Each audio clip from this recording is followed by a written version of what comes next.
గాజాలో తక్షణ కాల్పుల విరమణను డిమాండ్ చేస్తూ ఐక్యరాజ్య సమితి భద్రతా మండలి యుఎన్ఎస్సీ ఆమోదించిన తీర్మానాన్ని Bharat స్వాగతించింది.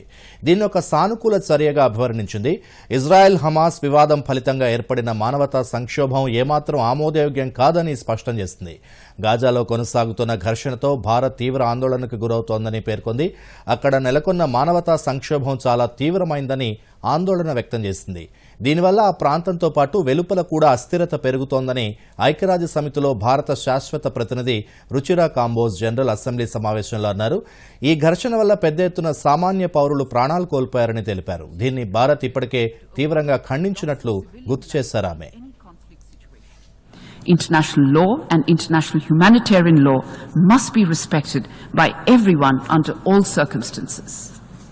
2. The terror attacks on Israel on 7 October were shocking and they deserve our unequivocal condemnation. There can be no justification for terrorism and hostage-taking.